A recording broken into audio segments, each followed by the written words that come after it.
comenzando, si os parece bien, ¿vale? Bueno, pues buenas tardes a todas y a todos y bienvenidos una tarde más al antiguo Salón de Plenos de la Diputación Provincial de Zaragoza. Como bien sabéis, nos encontramos en la tercera conferencia dentro de la campaña Paremos la Guerra, Ganemos la Paz, que organiza la Asamblea Ciudadana por la Paz y contra la Guerra de Zaragoza. En esta tarde de hoy, en la jornada, me acompaña Carmen Magallón, que nos hablará en su charla sobre las guerras no son inevitables, y la presentará Irene Herrero, que es quien me acompaña también esta tarde. Yo simplemente, para no alargarme, quiero dar las gracias a todas y a todos por venir esta tarde y sobre todo quiero invitaros a seguir trabajando y a seguir acudiendo a todas estas actividades que se están haciendo, porque necesitamos seguir luchando y trabajando por llegar a un mundo de paz y un mundo sin guerras. Así que muchas gracias a todas.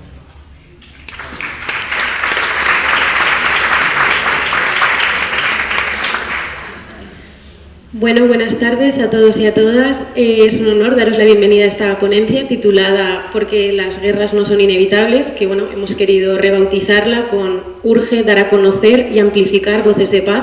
Carmen nos expondrá un poco más del motivo de este cambio de título. Muchas gracias, Nerea. Muchas gracias también a la DPZ por cedernos este salón de plenos.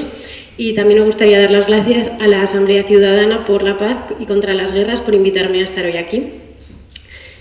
Hoy tenemos la fortuna de contar con una invitada excepcional, una mujer cuya trayectoria y compromiso por la paz y la justicia han dejado una huella profunda en nuestro presente, en el ámbito académico, social y político, en nuestra ciudad y también a nivel internacional. Carmen Magallón es investigadora, escritora y divulgadora especializada en estudios de paz, feminismo y cooperación internacional. Es doctora en ciencias físicas y ha dedicado gran parte de su carrera a reflexionar sobre el papel de las mujeres en la construcción de la paz y la resolución de conflictos. Además, es un referente del humanismo científico con sus estudios sobre las mujeres en la ciencia. Es presidenta de la Fundación Seminario de Investigación para la Paz y también es presidenta de honor de la Liga Internacional de Mujeres por la Paz y la Libertad, WILF. A lo largo de su trayectoria ha publicado numerosos trabajos y ha recibido también un montón de premios. Destacan la Sabina de Plata, la Orden de la Paz Martin Luther King. También el Ayuntamiento de Zaragoza la nombró hija adoptiva de la ciudad.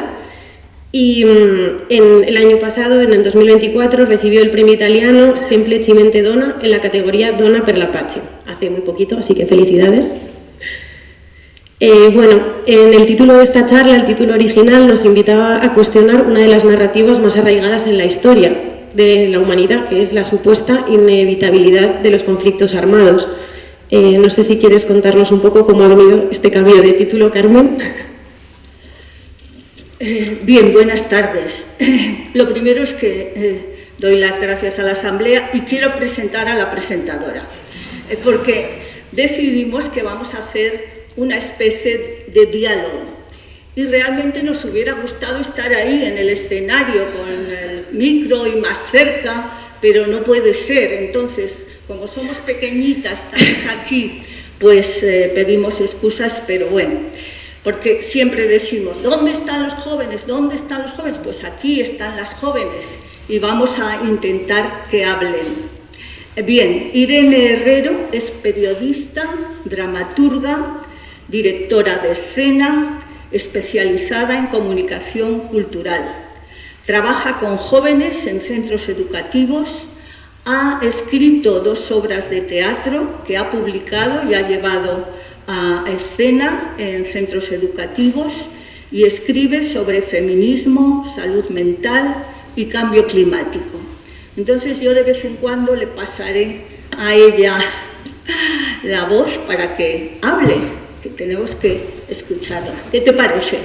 Me da un poco de respeto, pero ya le he dicho que no le pondré en un aprieto, no le vamos a poner, pero vamos a hacerlo en plan de diálogo. Lo suyo sería tener ahí 2 sillones y hablar, ¿no? Pero no tenemos. Apuntadlo, Diputación. Bien, sí. El título era «Las guerras no son inevitables», pero está relacionado con el nuevo título, que es «Urge amplificar las voces de paz». Y está relacionado porque en los últimos tiempos lo que se nos está proyectando en los medios de comunicación, todos los días vamos a tener guerra, la guerra en Europa, hay que prepararse para la guerra, está metiéndonos en la mente que la guerra es inevitable y tenemos que resistirnos a esa normalización de la guerra. Aquí hay bastantes enseñantes y saben lo que es el efecto Pigmalión. El efecto Pigmalión es la profecía que se cumple a sí misma. Entonces, si estamos repitiendo constantemente que vamos a tener guerra, pues finalmente es que estamos empujando hacia la guerra. Bien, ¿y qué podemos hacer? Bueno, una de las cosas que podemos hacer es primero resistirnos a esa normalización de la guerra. Y un punto de confusión que nos empuja a pensar que la guerra o la violencia son inevitables es que confundimos conflicto y violencia.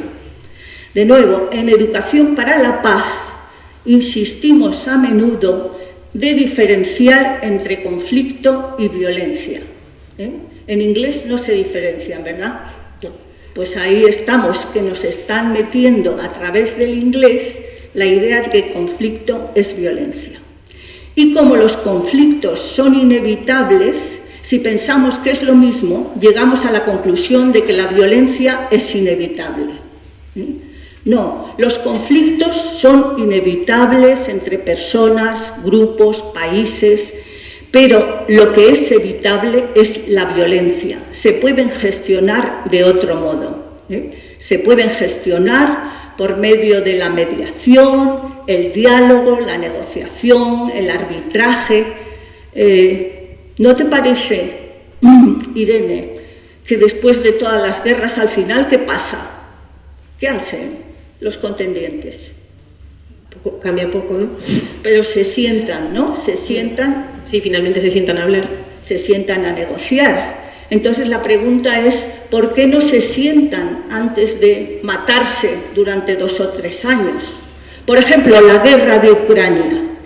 Todo el mundo, parece que hay unanimidad de que la guerra de Ucrania, que era una invasión, que sí había que defenderse, etcétera, etcétera, pero aquí estamos, 3 años después, van a tener que sentarse a negociar después de miles de muertos. Después de miles de muertos. Entonces, ¿por qué no sentarse antes? Amén de que la guerra de Ucrania es que desde el principio ya no solo era la voluntad de defenderse, es que Rusia tenía armas nucleares. Era muy difícil que pudiera llegarse a una solución en la que ganara uno de los dos. Bueno, la guerra de Ucrania es compleja, pero la guerra de Ucrania también podía resolverse. Podía haberse resuelto en los 3 primeros meses de sus inicios. Y en esos momentos se preguntaban mucha gente, ¿dónde están los pacifistas? ¿Pero qué hacen los pacifistas? Los pacifistas nos reunimos en Viena en una conferencia, más de 300, para pedir 3 meses después del inicio de la guerra un alto el fuego y que se dialogara y se llegara a un acuerdo. De hecho, hubo un acuerdo en Estambul que se llevó, que fue boicoteado, algunos dicen que por Boris Johnson, cosa que no nos extraña,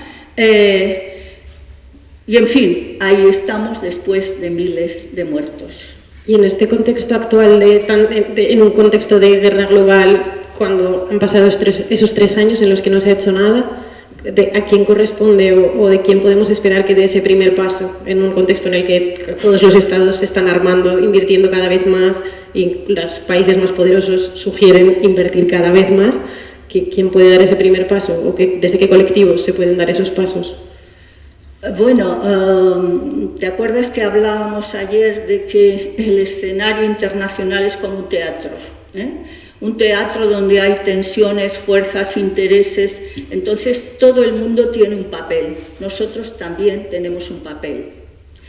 Y déjame decirte que después, detrás de la normalización de la guerra, de ese discurso machacón de que tenemos que mandar más armas para Ucrania, etcétera, está el aumento del gasto de armamento. Como tú dices, eso lo sabemos todos porque hoy mismo ha venido a España el secretario general de la OTAN, señor Rutte, y ya ha dicho que España tiene que gastar más, que ni siquiera alcanza el 2%. A eso nuestra amiga Ticafón diría según cómo se calcula, porque según cómo se calcula gastamos más del 2% en defensa, en armamento, pero es que ahora quieren que gastemos el 3, el 4 e incluso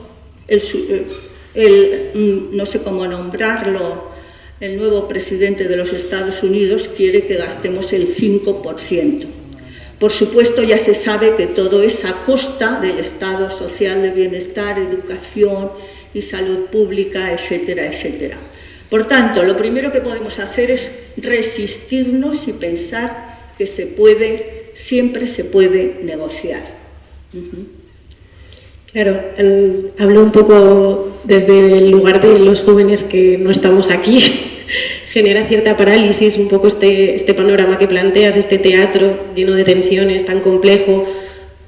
No puedo representar a mi generación, pero sí que puedo hablar por mi contexto más cercano. Sí que sentimos realmente tenemos esta sensación de que realmente no se puede hacer nada. No sé si tal vez faltan historias un poco inspiradoras, algo de esperanza, ¿no?, en todo este panorama que nos plantean como terrorífico. Claro, eso es lo que...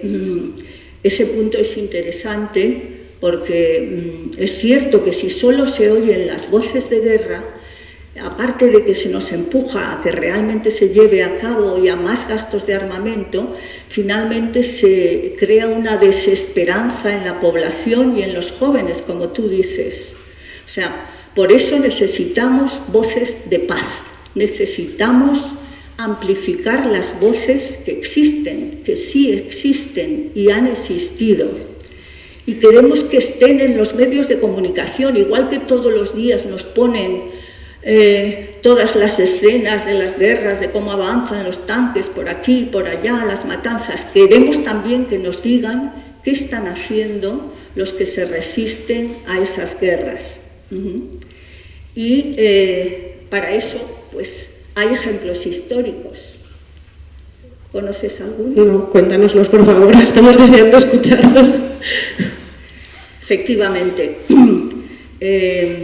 hay voces de paz y si miramos a la historia, aunque aquí a lo mejor hay gente que ya conoce esa historia, pero yo lo voy a volver a repetir, en una situación muy difícil como la Primera Guerra Mundial, me voy a referir a dos ejemplos históricos: la Primera Guerra Mundial y la actualidad, la guerra de Palestina-Israel, o el genocidio, o como...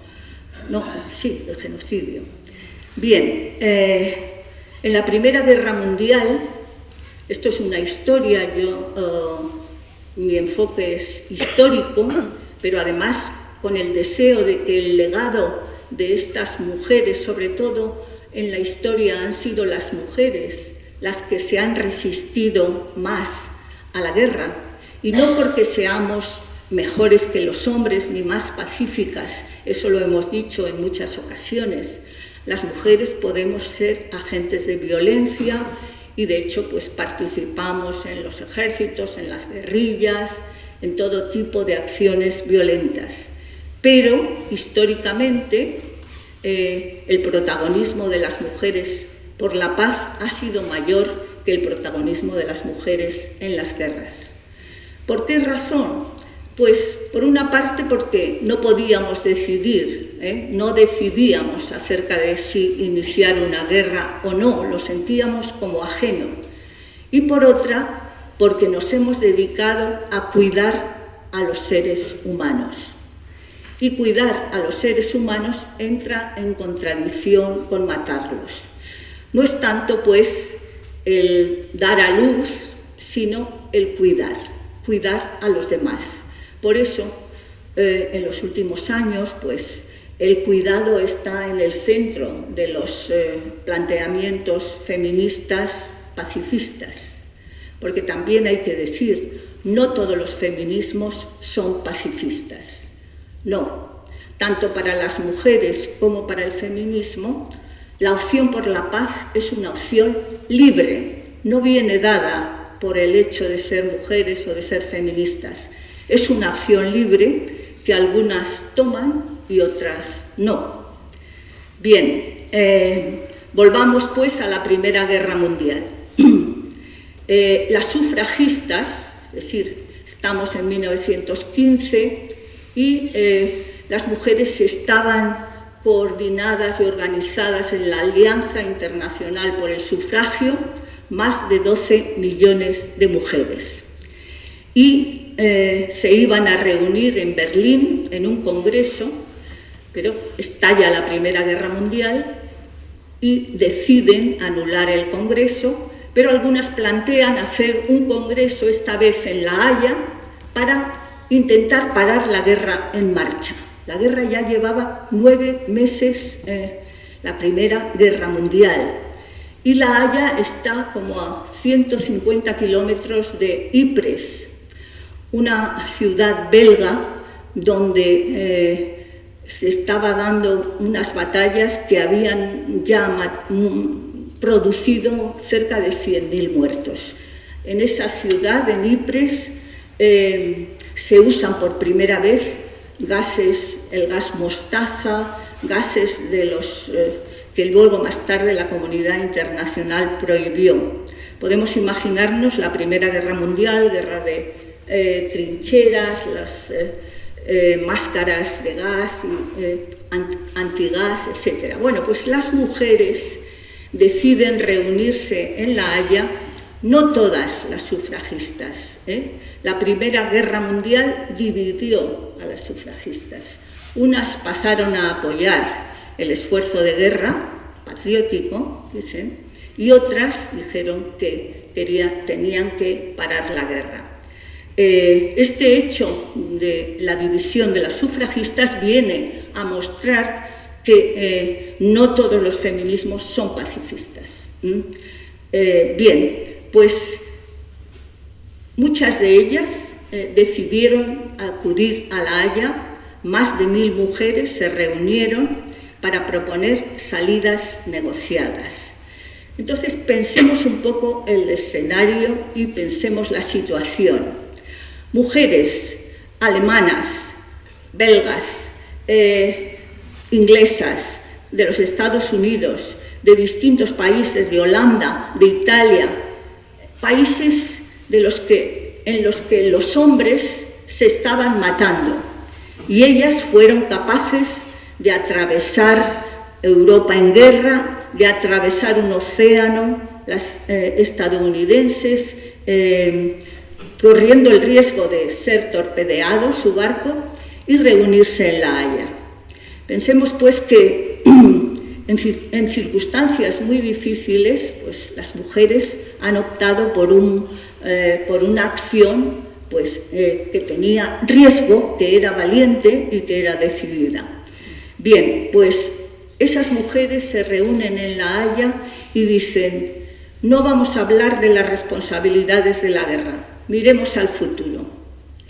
El otro día decía Tika Fong, que también, como en mi caso, hemos trabajado a menudo con Federico Mayor Zaragoza, que falleció, y Federico Mayor Zaragoza nos decía que ante la negociación para parar pues, una violencia entre dos grupos, cuando empezaban a achacarse responsabilidades, él les decía: si ustedes lo que quieren es mirar al pasado, yo no tengo nada que hacer.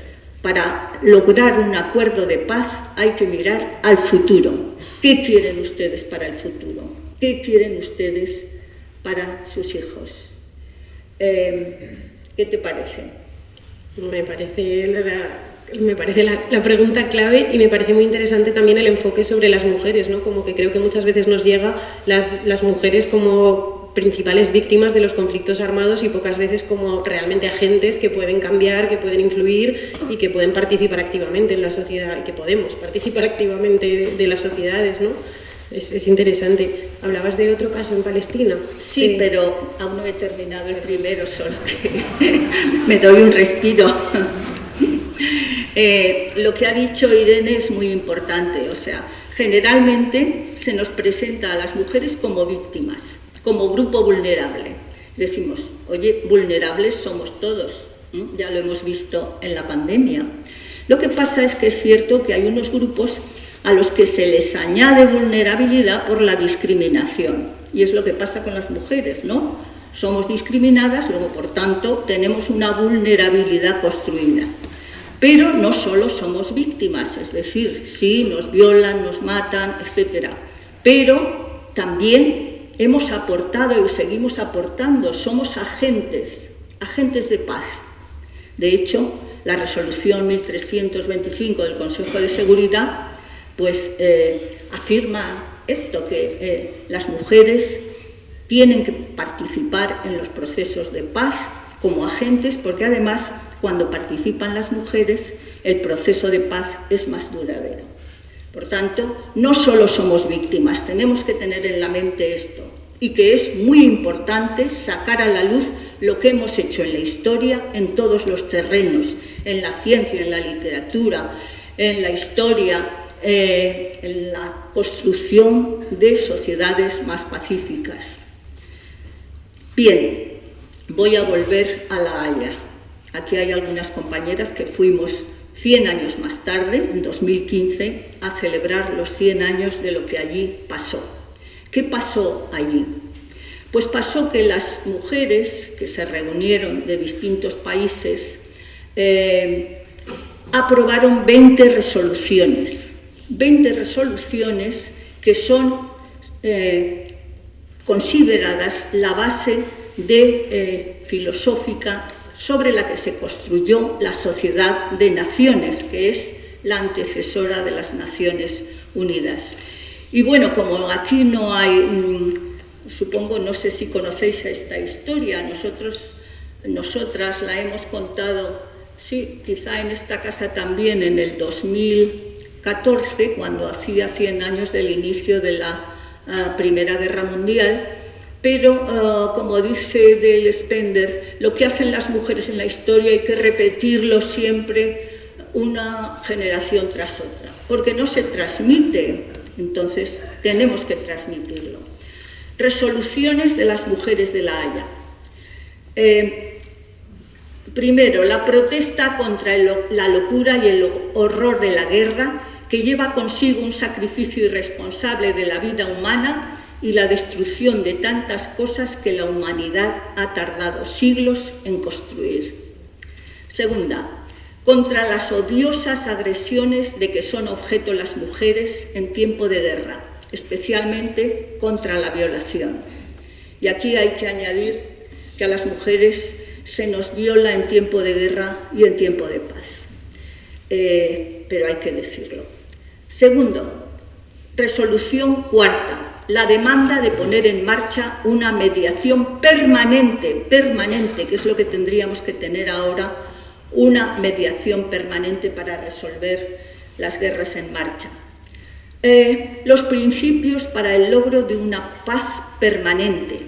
Ellas analizan cuáles son las raíces y los principios para que la paz sea permanente y dicen: el reconocimiento del derecho de los pueblos al autogobierno, la integridad territorial, la autonomía y un parlamento democrático.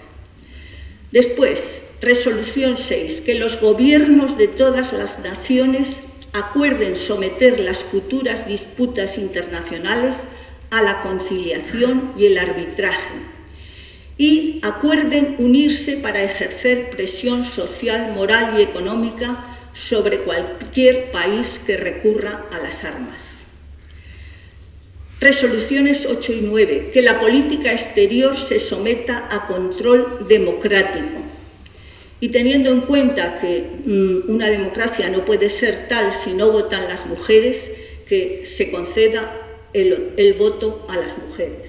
O O sea, ellas no olvidan que están para parar la guerra y para conseguir el voto.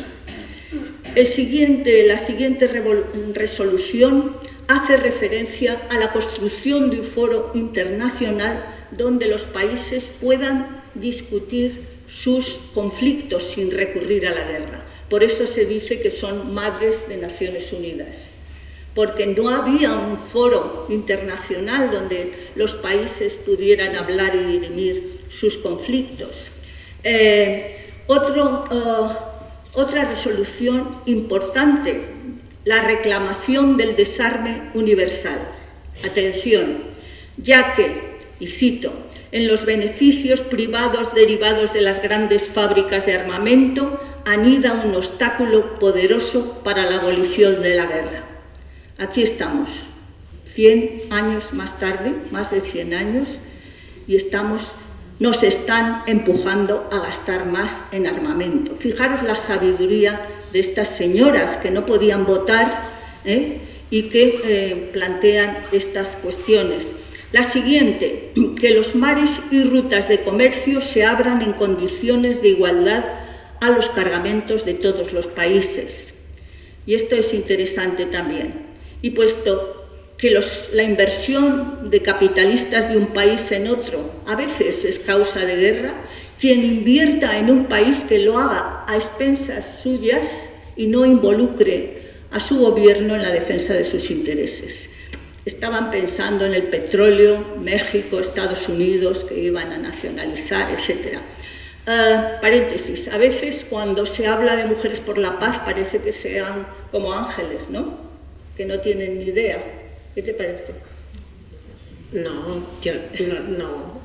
Bueno, no lo veo así. Pero ¿cómo ves a estas señoras? Las ves que están con los pies en la tierra, ¿no? Absolutamente. Por supuesto. Sí, pero es cierto que no nos llega a eso, ¿no? Como que es verdad que hay algo generacional ahí, como que el conocimiento se interrumpe, que el sistema... No, exacto. Que no se transmite, y además es esa idea de que trabajar por la paz, ¿no? Es que trabajar por la paz es atender a estas raíces, erradicarlas, y son unas visiones muy con los pies en la tierra. Porque también se dice que los pacifistas somos ingenuos, que somos ingenuos. ¿No? Sí, ayer lo hablábamos. Cómo se aterriza, ¿no? toda esta idea, todo esto que hablábamos de dónde queda la humanidad, cómo pasa eso a una acción concreta en un contexto que parece complejísimo e inabarcable, cómo se puede aterrizar, sí, esa ingenuidad que a veces... Bueno, ya sabes que ayer te lo decía y lo voy a decir aquí también, que los pacifistas no somos ingenuos, no por ignorancia, sino por vocación.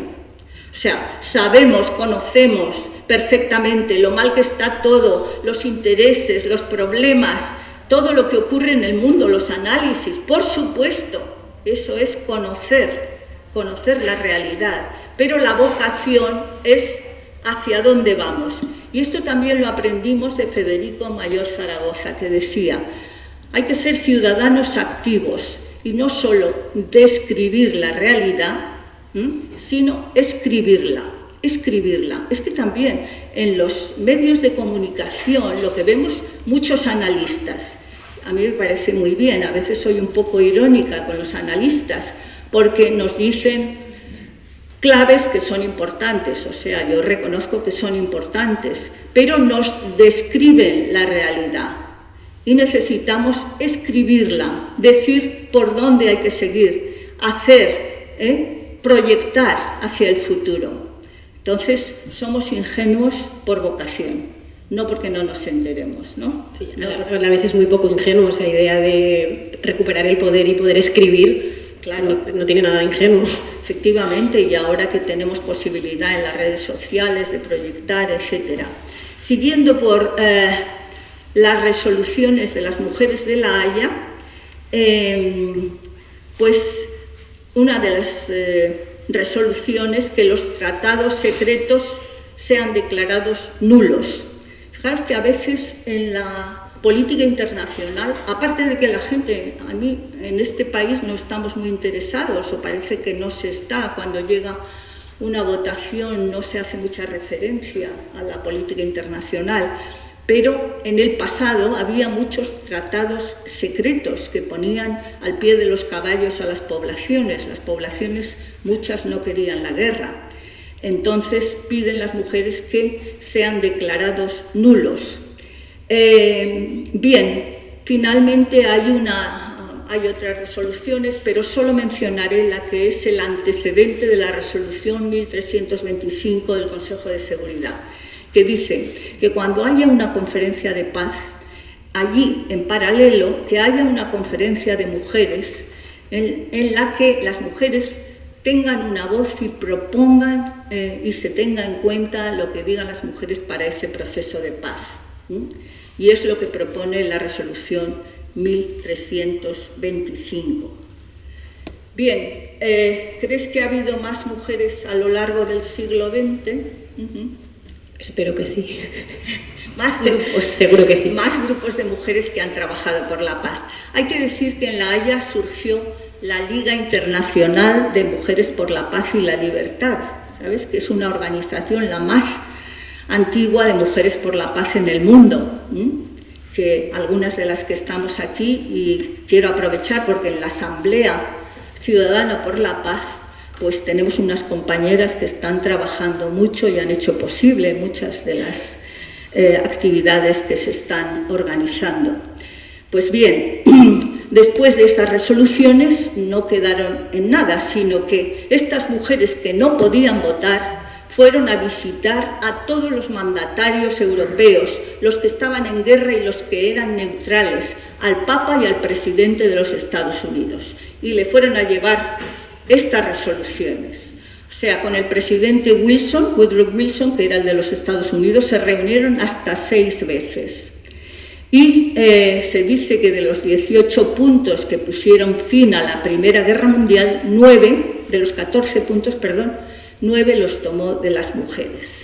Por tanto, sería importante que nos lo contaran en las escuelas para saber que hemos hecho algo importante y que hemos seguido haciendo. En esta organización hay 2 premios Nobel de la Paz, Jane Addams y Emily Greenwald, o sea, que sigue trabajando por el desarme, por los derechos humanos y por muchas otras causas.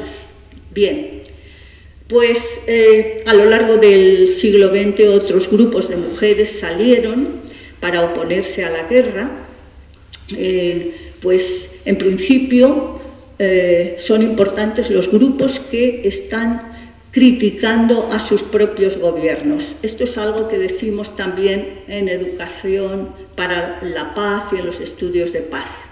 Lo importante son los grupos que critican a sus líderes, porque a los de enfrente, claro, todos les critican si hay 2 grupos que se oponen, pero lo crucial es los grupos que critican la acción de sus gobiernos. Y así nacieron las mujeres de negro en Palestina e Israel. Nacieron protestando contra la ocupación. El devenir de los grupos de mujeres contra la ocupación en Palestina, Israel, pues sería muy largo de contar, pero siempre ha habido grupos de mujeres, ha habido grupos como las que iban a los controles para ver cómo trataban los soldados a los palestinos que cruzaban por los checkpoints, ha habido grupos que han llegado a propuestas como una Jerusalén, una capital para 2 estados, propuestas muy sensatas y con riesgo para sus vidas, porque cuando tú trabajas como ellas trabajaban, palestinas, israelíes juntas, para los tuyos eres una traidora, para los de enfrente eres una espía. Por tanto, no es fácil trabajar juntas, comunidades divididas. Pero este trabajo por la paz y por la denuncia de lo que hace tu gobierno es clave y fundamental. Es clave y fundamental. Entonces, estaría bien que nos lo contara. Y ahora ya voy a lo que me decías en la actualidad. En la actualidad hay 2 grupos de mujeres, las mujeres de Israel, Women Watch Peace, o sea, como mujeres moviéndose por la paz, que surgen en 2014 para sentar a su gobierno para que llegue a una solución dialogada con los palestinos, primero.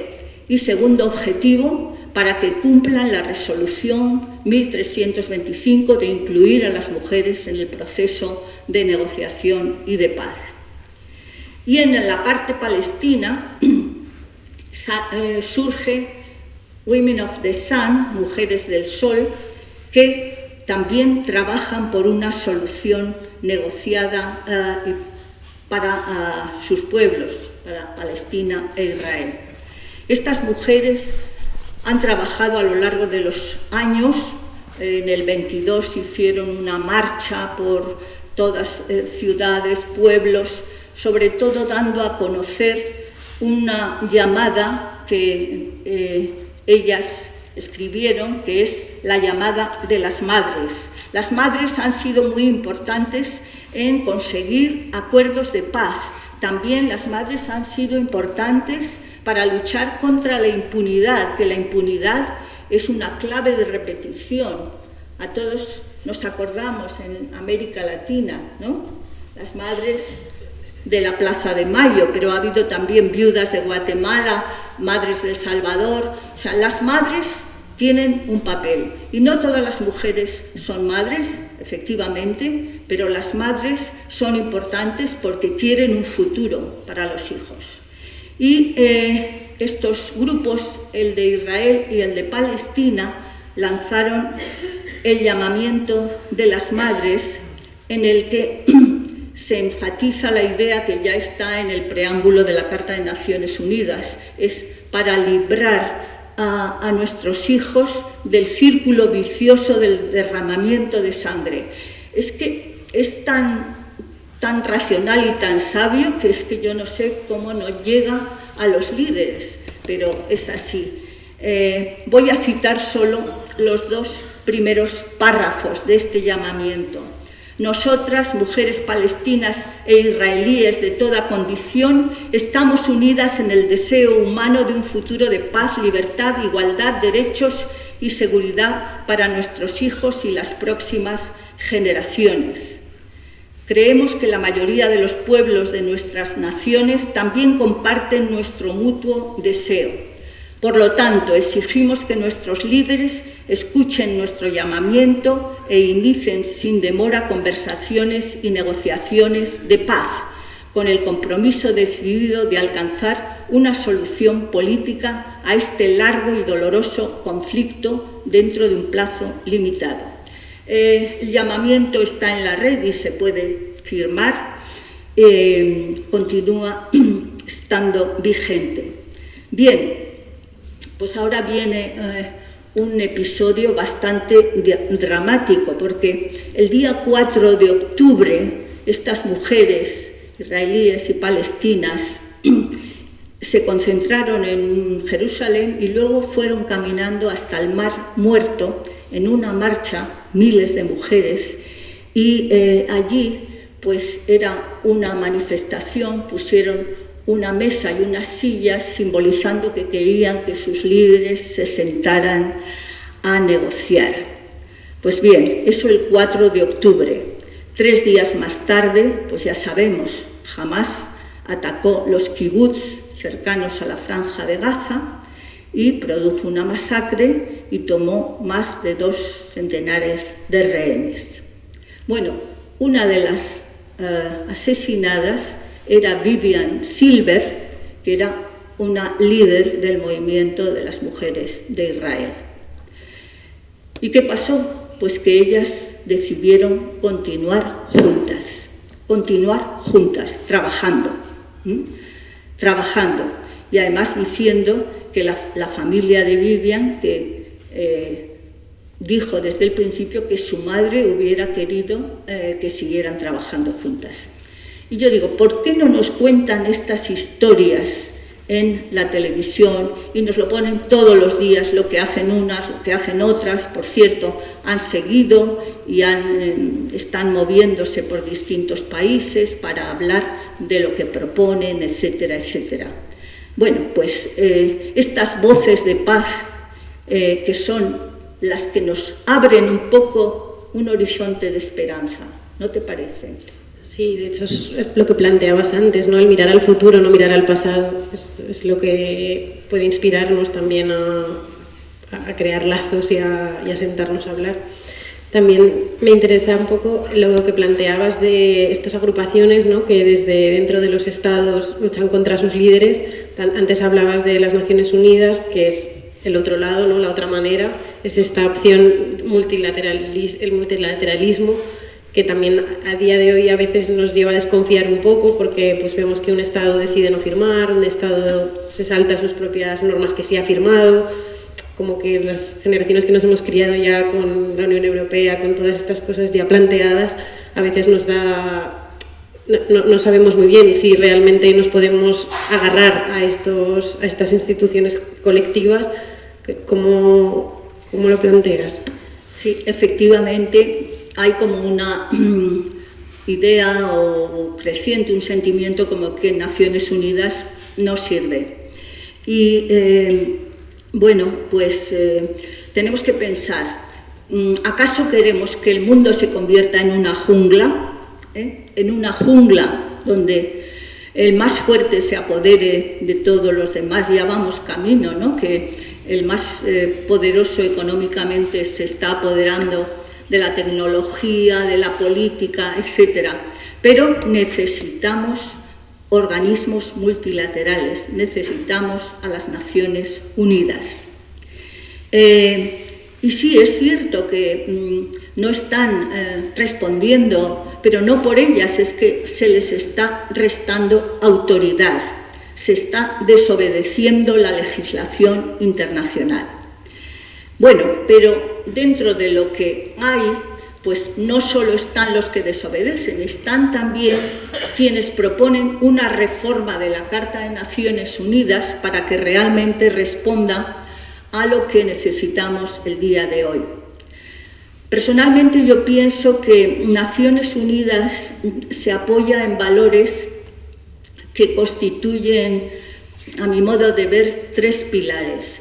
Se apoya en una noción fuerte de humanidad. Y me impactó, llegó por la red una fotografía de una madre palestina con sus hijos muertos y decía, ¿en qué momento hemos perdido la humanidad? ¿En qué momento hemos perdido la humanidad? Entonces, es una pregunta muy relevante porque necesitamos recuperar esa idea de humanidad y tenemos bagaje para poder hacerlo. Los africanos tienen una idea de que es un concepto que se llama Ubuntu, es que somos a través de los demás, o sea, lo que somos, lo somos a través de los demás. Entonces, cuando algo le pasa al otro, en realidad también algo nos está pasando a nosotros, nos deshumanizamos, perdemos dignidad, perder la humanidad es como perder el sentido de pertenencia de especie y también perder el sentido de lo que somos como seres con materialidad y dignidad. Es la pérdida también de parte del yo, pues algo de lo que somos queda desgarrado cuando otro ser humano sufre violencias insoportables por decisiones humanas.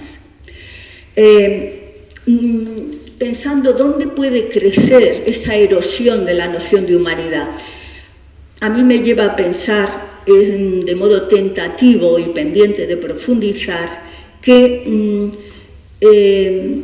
lo que está contribuyendo a ese deterioro son el auge de las políticas de identidad, que aumentan la fragmentación del conjunto humano. O sea, las burbujas, la política de identidad frente a cómo en el pasado pues, nos sentíamos internacionalistas o más ligados al conjunto humano. Por otra parte, también colabora la manipulación y declive del valor de la verdad. Las prácticas de desintegración moral que se multiplican en las redes sociales, en las que triunfa la demagogia y el gusto por la demolición y el espectáculo de lo extremo. Ya sabéis que en las redes sociales lo que se vuelve viral es lo más demagógico, lo más extremo. También la desmaterialización del otro y de uno mismo por la vía de la virtualidad, por señalar algunas. Pues yo creo que esta erosión de la idea fuerza de humanidad está relacionada con la relajación en el cumplimiento de los compromisos trazados y transmitidos desde el legado encarnado por las Naciones Unidas. Y cuando pienso en las Naciones Unidas, pienso en las mujeres de La Haya, pienso en el legado de las constructoras de paz y pienso en que tenemos que conocerlo, cuidarlo y mejorarlo. Bien, siempre es cierto, siempre ha habido guerras, pero el comportamiento frente a las Naciones Unidas, pues ahora la situación ha llegado a lo indecible. Pese a todo, pensemos que la Corte Penal Internacional lanzó una orden de arresto sobre Netanyahu y también sobre los líderes de Hamás. Necesitamos esa legislación internacional. Bueno, por otro lado, la democracia también se muestra incapaz de cubrir las necesidades o expectativas de parte de la ciudadanía. En particular, se muestra incapaz de disminuir la desigualdad intra e interpaíses, y eso también erosiona esa noción de que somos una humanidad. Bien, de esta erosión es bien consciente el secretario general de la ONU. Tuve la ocasión de ir a una conferencia de Naciones Unidas de la sociedad civil en Nairobi y allí escuchamos al secretario general diciendo: necesitamos a la sociedad civil porque no funciona. El Consejo de Seguridad está, lo decía él, paralizado por divisiones geopolíticas y es incapaz de actuar ante claras violaciones del derecho internacional. El sistema financiero internacional es anticuado, disfuncional e injusto. Y el desgarrador récord de civiles muertos en Gaza, nuestros llamamientos a un alto el fuego humanitario, la liberación de los rehenes, no obtienen respuesta. Es más, fue declarado non grato, ha sido Antonio Guterres es declarado non grato por el gobierno de Netanyahu. Por eso, dijo, la voz de la sociedad civil es más necesaria que nunca para empujar una reforma de la ONU que ha de ir más allá de la eliminación del anacrónico sistema de veto, porque la democracia, la rendición de cuentas, la solidaridad y una financiación justa son también valores exigibles en el terreno internacional. Y para acabar, pues voy a decir que esta reforma de las Naciones Unidas está en marcha. Hay un grupo internacional, un grupo de países, no, de personas más bien, ¿no? Que están trabajando para que haya una segunda carta para las Naciones Unidas.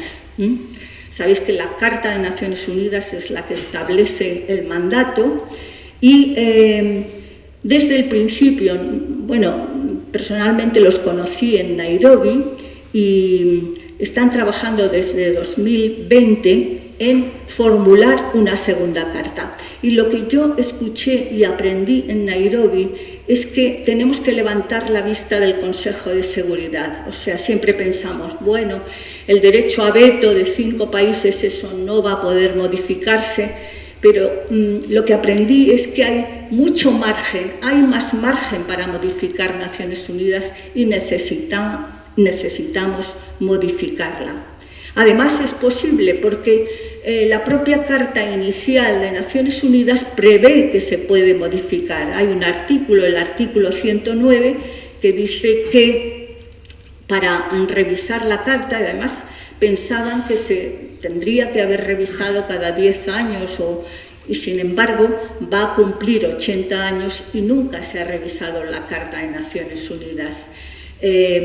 Bien, el artículo dice que se podrá celebrar una conferencia general con el propósito de revisar en la fecha y lugar que se determine por el voto de las 2/3 partes de la Asamblea General. Eso se puede conseguir y además cada miembro, o sea, cada país tendrá un voto en la conferencia. Bien, pensemos que la Carta nació cuando solo había en el mundo 51 países. La mayoría de África estaba colonizada. Ahora hay 193 países. Entonces, en el Consejo de Seguridad no hay ningún país africano. Claro, allí en Nairobi yo me di cuenta, cuando aquí nos vemos, y menos mal que tengo 2 jóvenes, pero es que el país africano es joven, o sea, el continente africano es joven, hay mucha vitalidad, hay mucha energía y no podemos pensar que como Europa ahora parece que no estamos liderando o que no tenemos un papel, pero los africanos están con mucha fuerza, mucha juventud y están deseando entrar a intervenir en la política internacional, ya de hecho intervienen. Bien, el grupo de esto para terminar, los cambios que propone la segunda carta son: actualmente hay 3 consejos en Naciones Unidas. El Consejo de Seguridad, que es el responsable, digamos, de las cuestiones de violencia en el mundo, el Consejo Económico y Social, ECOSOC, y el Consejo de Derechos Humanos en Ginebra. Pues bien, esta segunda carta propone un nuevo consejo sobre la salud del sistema Tierra, o sea, para abordar todas las problemáticas de la emergencia climática. Entonces sería un 4.º Consejo de Seguridad. Otra propuesta es que haya una asamblea parlamentaria como vía de representación, democratización y legitimidad, como cauce de una participación inclusiva más amplia, complementaria de la Asamblea General. En la Asamblea General solo están representados los gobiernos ejecutivos, pero una asamblea parlamentaria daría pie a la participación amplia de la ciudadanía. Una fuerza de paz permanente y de desarme que pudiera actuar en los casos de separación y además de separación entre contendientes y la preparación de un protocolo con el que se crearía un sólido sistema de control de armamentos y desarme. Bien, que la jurisdicción de la Corte Internacional de Justicia sea obligatoria y una nueva forma de seleccionar al secretario general de las Naciones Unidas que incluya un nuevo proceso para garantizar mayor independencia y un mayor equilibrio entre hombres y mujeres. Sabemos que no ha habido nunca una secretaria general de las Naciones Unidas. En fin, que yo con esto acabaría y pues sencillamente creo que la sociedad civil tenemos mucho que hacer, mucho que resistirnos, mucho que proponer y mucho que votar a los líderes que valga la pena, ¿no?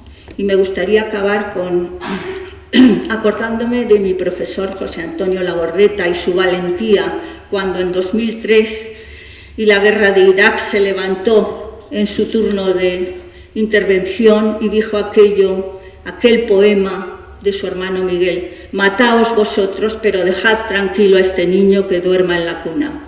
Gracias.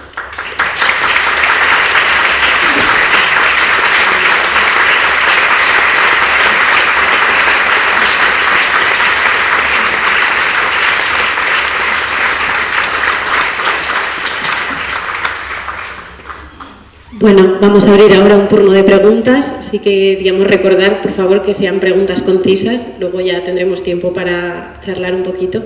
Y si alguien quiere preguntar, tenemos ahí ese micro a nuestra disposición. Habrá que levantarse, lo único, para que se escuche bien, ¿vale? Si alguien tiene alguna pregunta. o comentario, o propuesta, o desahogo, o poema.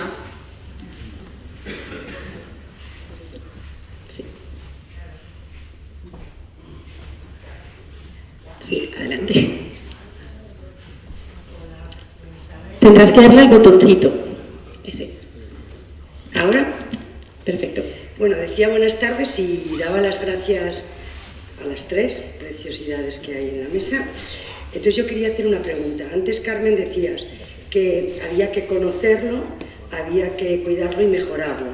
El hecho de que haya encuentros de mujeres y que se trabaje en este sentido, poniendo el ejemplo desde la Primera Guerra Mundial. Y yo te quería preguntar si el mundo del arte y de la cultura, cómo está tanto a nivel nacional como en este país, porque claro, también hemos dicho que el aspecto mediático da muy poco fondo a todo este discurso y a todo este relato. Y para que la ciudadanía participe, tiene que conocer que existen estas posibilidades, porque si no, la sensación es la guerra se la hacen. Qué miedo, pero no puedo hacer nada.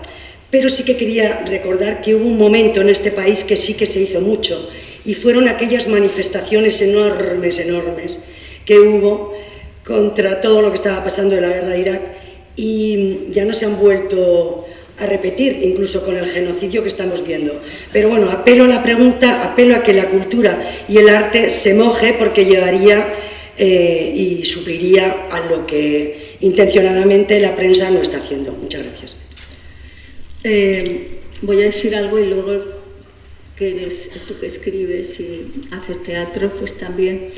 Bueno, yo he hablado de mujeres, pero quiero decir que también hay movimientos pacifistas de hombres, y también sería importante que no se generalizara en los medios de comunicación, por ejemplo, y yo lo quiero destacar porque es así, judíos que están en contra de la guerra, eso es importante. Yo he visto y he hecho seguimiento, hay unos grupos que se llama Voices for Peace en Estados Unidos, que se han manifestado delante de la Bolsa de Nueva York, pero constantemente, para decir no les alimentéis con fondos. O sea, la generalización también es nefasta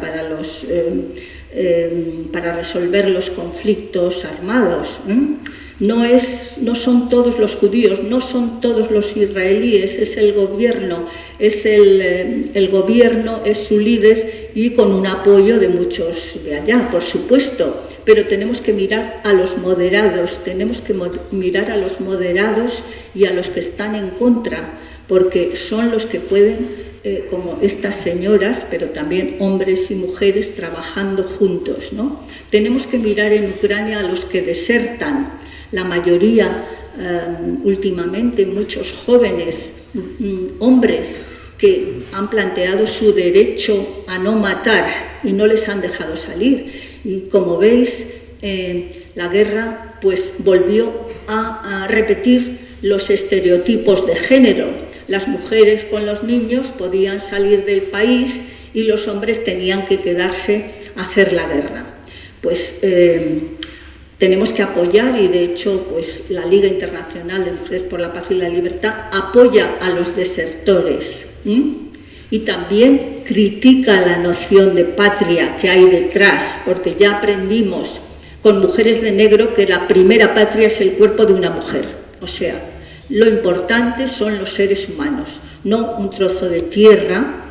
Y también aprendimos de Galtung, puesto que hay muchos conflictos que son fronterizos, de reclamación de un trozo por dos países, y Galtung nos enseñó por qué un trozo de tierra no puede ser de dos países. ¿Por qué no puede ser de dos países? ¿Por qué no las ganancias que se den del petróleo, del trigo, de lo que sea, no se pueden negociar y repartir antes de matar generaciones de jóvenes, etcétera, etcétera? O sea, por eso la guerra no es inevitable, es evitable. Y yendo a lo de la cultura, es verdad que en este país hubo momentos en que los artistas se manifestaron más, y ahora, pues por lo que sea, y eso se lo pregunto a Irene, parece que los que no están saliendo, pero están haciendo alguna cosa también, ¿no? Sí, bueno, no puedo hablar por todos los artistas, pero sí siento, o sea, comparto con lo que has planteado de que realmente creo que en la cultura y en el arte hay muchas respuestas y realmente nos permite un poco plantear lo que hablábamos al principio, ¿no? Esos futuros posibles, esos lugares y esa esperanza a través de pues, generar esas realidades que a lo mejor a través de los medios no nos llegan. En cuanto a por qué no está sucediendo, creo que sí sucede. Creo que no nos enteramos de... Pues ahora mismo, por ejemplo, en Madrid ha agotado entradas una obra llamada 1936, hablando de la guerra civil, que ha sido un bombazo absoluto de taquilla y que al final lo que pone sobre la mesa tiene que ver con los conflictos. O sea, realmente yo participé el año pasado en un proyecto también de teatro para jóvenes que venía financiado por los fondos de recuperación de la memoria alemanes, que era un proyecto que tenía que ver con la guerra de Ucrania, que vinieron actores, no todos pudieron llegar desde Ucrania, la pieza que hicimos aquí era sobre la guerra civil también, o sea, creo que se están haciendo muchas cosas, lo que pasa es que también, pues, como que siento que a lo mejor no tenemos la infraestructura para que se sostenga, para que llegue a mucha gente, hay algo como de la precariedad que nos atraviesa, y sobre todo hablo por los jóvenes, ¿no? que realmente, yo he estado mucho tiempo en Madrid y allí la creación es constante. Estamos llegando a récords de publicación de novelas, sobre todo escritos por mujeres jóvenes, obras de teatro se estrenan constantemente, hay producción de series y de cine como nunca, o sea, realmente hay mucha, se está haciendo mucho y se habla de todo. Entonces creo que sí que sucede, lo que pasa es que también hay tanto de todo que, bueno, supongo que todos hemos visto que no puedes estar a la última de la última serie, de la última novela, o sea, simplemente hay mucho. Entonces creo que también ahí se nos cuela mucho entretenimiento, muchos productos o muchos proyectos que no tienen a lo mejor ese mensaje, pero creo que sí que se está haciendo y quiero ser un poco optimista también. Y aquí la Asamblea Ciudadana por la Paz tiene organizados varios eventos de carácter cultural, ¿no? Creo. Sí. No, en relación con el tema de la cultura, decir que efectivamente en la campaña de la Asamblea por la Paz y contra las Guerras estamos contando con una capacidad de aportación, pues hay más de 50 pintores que van a donar sus obras y que han participado. Aquí lo tenéis en todo el programa, actos con escritores y con lectura de textos sobre la paz, hay poetas que han participado, hay una obra de teatro. Quiero decir que es verdad que todos sentimos que no son estos tiempos como los que fueron, pero bueno, que con la energía que podemos desplegar entre todos a veces sí que se consiguen algunas cosas, porque la gente de la Asamblea estamos en el discurso de Guterres de la importancia de la sociedad civil. ¿Alguna otra pregunta? Gracias.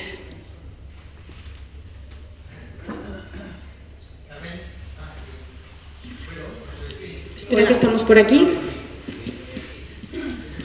Hola Carmen, gracias por tu conferencia, gracias a los tres.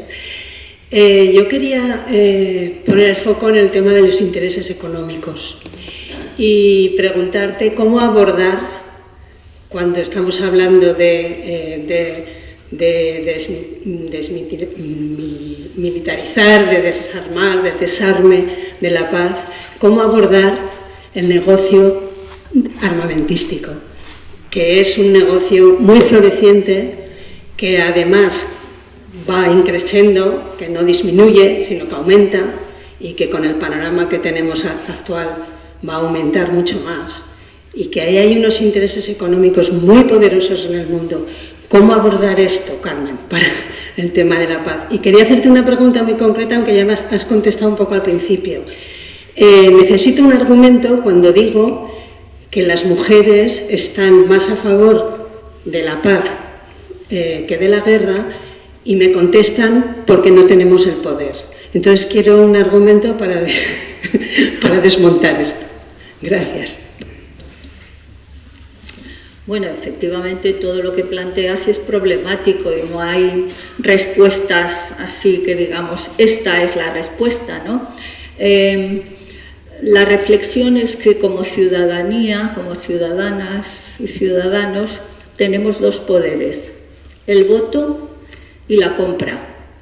Entonces, por ejemplo, el régimen del apartheid de Sudáfrica se echó abajo en parte pues, por el boicot que se hizo pues, a las empresas de Sudáfrica, en fin, por unas campañas muy organizadas para decir a las gentes que no compraran en determinadas circunstancias, ¿no? Ahora con Israel, bueno, pues hay también la campaña de desinversión y de no comprar en determinados productos que vienen de Israel, pues para forzarle a que deje de machacar al pueblo palestino. Escuchaba un dato hace poco, ¿no?, que Europa tiene unos intercambios con Israel que son como un 70% del intercambio comercial. Entonces, también Europa tendría que hacer más, podría hacer más. Entonces, somos opinión pública, es decir, también podemos hablar, escribir, organizarnos. Las universidades son una vergüenza porque tienen muchos proyectos con universidades de Israel y también podrían dejar de tenerlos. Digo, es una vergüenza, y ahora me refiero a la Universidad de Oviedo, que se acercaron a mí para ver cómo podían hacer para que su universidad dejara de tener un proyecto con los de Israel. Yo llamé a Toni Pigrao, experto en la Universidad de Tarragona sobre relaciones internacionales, para que interviniera, etc. O sea, tenemos red para lograr, pero finalmente continuaron con el proyecto. Es cierto que era un proyecto de desminado, de análisis de cómo se quitan las minas, en fin, pero minas antipersonales, pero hay posibilidades. El poder no se escribe de una manera solo, hay muchos poderes, o sea, y el poder está repartido, no nos pensemos que no tenemos poder. Claro que tenemos, eso es lo primero. Después, lo de las mujeres que no tenemos poder. Como dicen ahora, que a mí me hace mucha gracia y nos reímos, perdona, es una expresión que me hace muchísima gracia.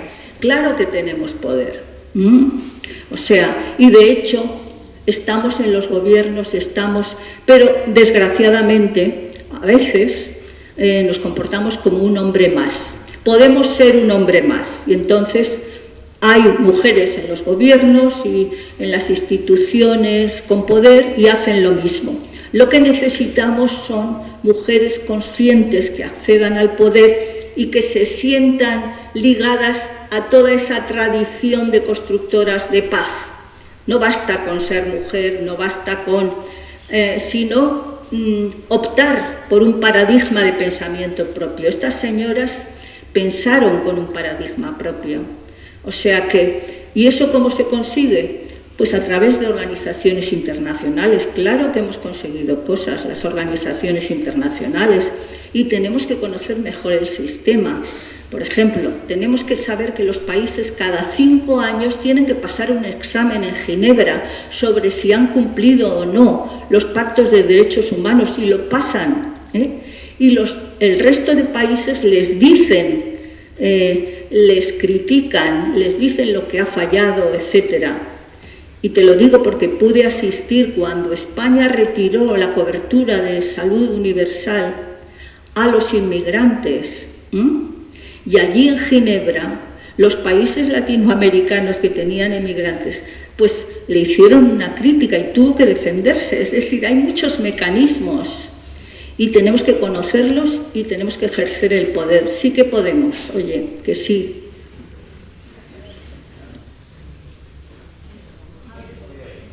Si se quiere acercar al micro.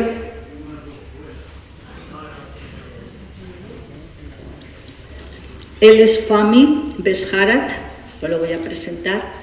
cirujano que llegó a Zaragoza hace muchos años y se quedó, y es jordano. Por tanto, tiene una visión interesante. Me vais a permitir leeros un fragmento de un poema de hace muchos siglos. Todos los seres humanos somos parte de un mismo cuerpo. Cuando la vida afecta de uno de ellos, el resto del cuerpo sufre igual. Si no te afecta el dolor de los demás, es que no mereces llamarte humano. Esto de una publicación mía sobre Al-Sadi. Al-Sadi era un poeta persa de hace 1000 y pico años, 1000 años, que más da a estas alturas, ¿no? Y entonces es interesantísimo porque debe de estar escrito en alguna fachada de las Naciones Unidas. La cuestión es que quiero manifestar aquí, me encantó, bueno, a ti te conozco mucho, casi, ¿verdad? Y te admiro mucho. Entonces la cuestión es que quiero manifestar aquí, o por lo menos que la tengamos concienciados sobre ello, es la deshumanización del contrario. La deshumanización es una de las armas peores, muchísimo peores que todas las bombas, hasta las bombas atómicas. Esto es lo que está ocurriendo en Israel y Palestina. No digo yo que sean inocentes unos u otros, no. Pero hoy en día, con el poder inmenso que tiene la comunidad judía, que tiene el sionismo, que tienen los Estados Unidos, con todos sus dineros y todos sus poderíos en el mundo y influencias, estos son capaces con sus propagandas, con sus métodos torcederos, de crear esa sensación de deshumanización. Al pueblo palestino y al árabe en general, frases que dicen ministros, no lo dice cualquiera. Dice, el mejor árabe, el árabe muerto, lapidario. Los palestinos son unas cucarachas. Nosotros en Gaza estamos usando anticucarachas para matarlos a todos. Mujeres, ¿qué dices tú? Mujeres se fueron en barcos a la costa de Gaza, amenazando de largaros porque esta tierra es nuestra y vamos a echaros a donde sea, o mataros a todos para limpiar la tierra. Hoy en día el plan es cleansing, o sea, una limpieza étnica de la zona. Fíjate qué desfachatez, qué barbaridad humana. ¿Dónde está? Si el Sadi escuchara eso, pobre hombre, a través de los siglos, volvería a morir, porque realmente esto es grave. Limpiar una zona de 2 millones de personas, ¿quieres echarlos? Bueno, yo no me extraña, lo harán por lo menos algo, porque en el 48 echaron a 700.000 de aquella época que la población no era tanta, y los echaron. Mandaron a Jordania, que es lo que quieren mandar ahora. De hecho, Jordania tiene el 60% de la población de origen palestino. No quiero abrumaros más. Muchísimas gracias.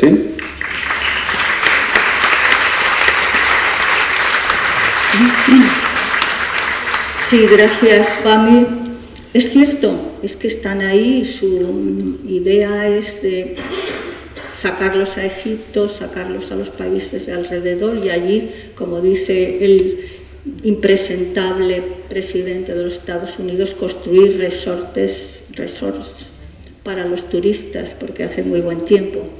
Es terrible y es así, o sea, lo reconocemos, pero no podemos ceder a pensar que solo existe el poder destructor. Tenemos que creer un poco más, aunque seamos pocos, pensemos en la sal de la tierra, algo por nuestra propia dignidad y por el hecho de que finalmente la historia también nos demuestra que estos personajes acaban siendo castigados. Pensemos en una guerra de limpieza étnica en Bosnia, con los serbios. Pues Milosevic acabó en La Haya, detenido. Entonces, luchemos para que la impunidad no sea tal y que Netanyahu acabe detenido en La Haya. Yo creo en eso. Y como dijo un físico, lo de la esperanza es una fuerza motriz, porque solo cuando esperamos algo, trabajamos para conseguirlo.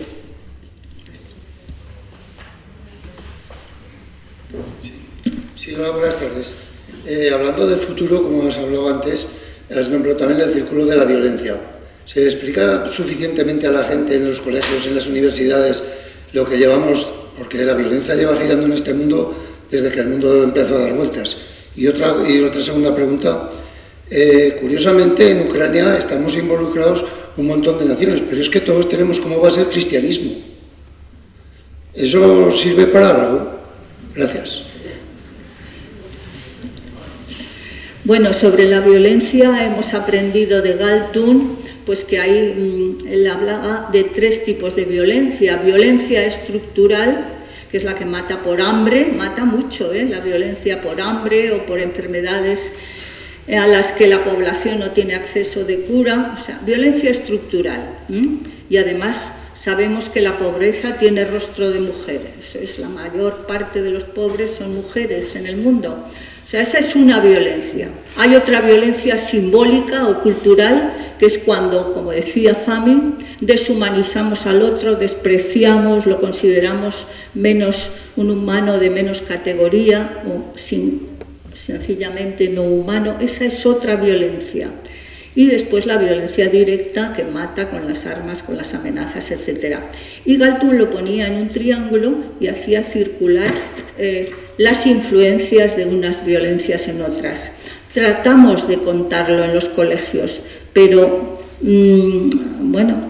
no está establecido de una manera curricular, ¿no? Curricular, hablar de la violencia y cómo se construye la paz, que la paz es algo más que la ausencia de guerra.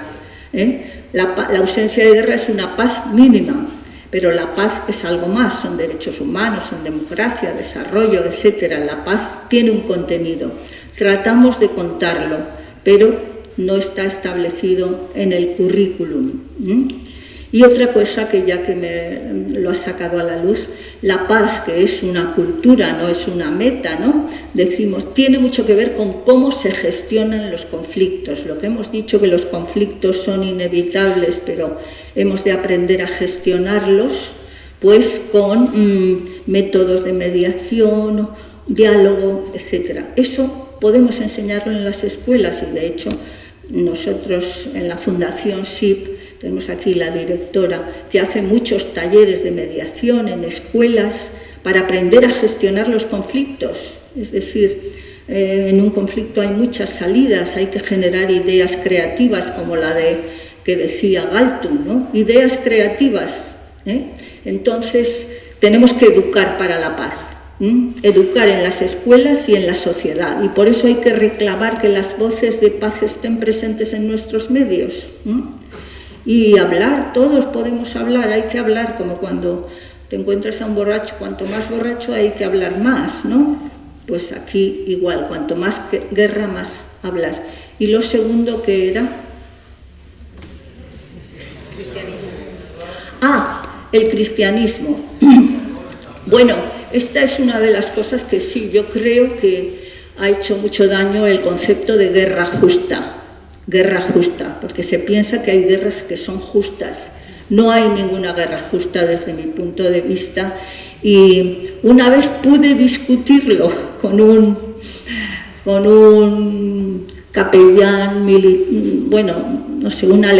un alemán teólogo de tal, y entonces él me explicó lo siguiente, que el concepto de guerra justa surge en la Edad Media, cuando los reinos de taifas, así, era como una policía de la época. O sea, se podría considerar que no era tanto que haya alguna guerra que es justa, sino que era para imponer el orden en unas circunstancias históricas.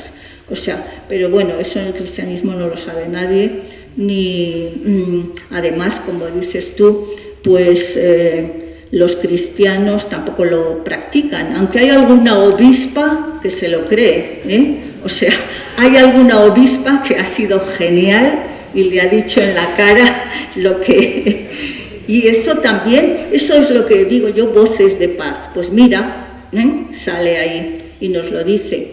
Y después también tengo que levantar una lanza a favor del Papa Francisco. O sea, Este es el de los que desde el primer momento está pidiendo un alto el fuego, está hablando con unos, con otros.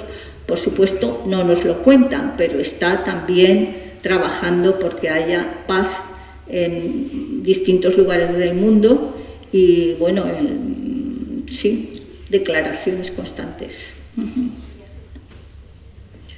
Daría tiempo para una última pregunta, si alguien se anima. Por allí. Carlos. Pero están grabando, ¿ok? ¿Me oyes evidentemente? No, creo que sí. ¿No te parece, Carmen? Bueno, primero agradecerte el discurso, yo creo que amplía y clarifica bastante, pero ¿no te parece que con la situación actual que tenemos de una información totalmente uniforme, totalmente oficial, que cada vez más se ve que es falsa, además, cada vez más está saliendo la falsedad? Me refiero fundamentalmente a la guerra en Ucrania. La guerra de Gaza es tan gordo lo que están haciendo que ya es imposible disfrazarlo. Pero ¿no te parece que los organismos que estamos trabajando por la paz no tenemos que poner un poquito más en el platillo, en el asador, los puntos sobre las íes y decir claramente quién es el instigador de la mayor cantidad de conflictos en gran parte de los 57 que hay en el mundo, que es ni más ni menos que la OTAN? Y salirnos, empezar a decir que hay que salirse. Bueno, esto también hay coaliciones para salirse de la OTAN, efectivamente. Creo que es la OTAN y son los intereses comerciales que antes se hablaba, ¿no? Pero ¿qué podemos hacer ante esto? Pues lo dicho, o sea, hay que organizarse y tener una palabra, y yo sé que hay organizaciones que trabajan contra la OTAN, y aquí pues hay resistentes, la Internacional de Resistentes a la Guerra, por ejemplo, y lo de decir de salirse de la OTAN, algunos ya lo dijimos hace mucho tiempo, ¿sabes? Pero le preguntaron al pueblo español, ¿qué queréis, ser del club de los ricos? Pues si queréis ser, tenéis que tragar con la OTAN. Ahora bien, es cierto que si aprietan mucho las tornas, o sea, los tornillos, y nos obligan a gastar de armamento, pues tendríamos que levantar un movimiento, levantar nuestra voz, porque esa organización militar es que en vez de ser causa de defensa de la paz, lo que hace es provocar el enfrentamiento. Yo estoy de acuerdo contigo. Y de hecho, esto sería un poco más complicado de explicar, pero en la intervención de Rusia en Ucrania mucho ha tenido que ver pues los incumplimientos de todas las conversaciones que se tuvieron, las conversaciones y acuerdos de Minsk, en donde se acordaba que Ucrania devolvía las armas nucleares, pero a cambio también pues nunca entraría en la OTAN, ni llegaría la OTAN a estar cerca de las fronteras rusas, etc. O sea, la OTAN, desde luego, no es una organización de paz. Y ojalá pudiéramos salirnos, efectivamente. Lo has dicho. Bueno, creo que con esto cerramos por hoy. Muchas gracias a todos y a todas por venir. Os recuerdo que a la salida hay una mesita donde podéis conseguir merchandising que ayuda un poco a financiar esta iniciativa, y también podéis firmar para el desarrollo de la Ley Aragonesa de Cultura de Paz. Y además os recuerdo que el día 30 es la manifestación del Día de la Paz a las 6:30 en la Glorieta Sasera, y la semana que viene, el lunes, Pepe Ambrona estará aquí a las 6:30 también, ¿vale? Muchas gracias a todos.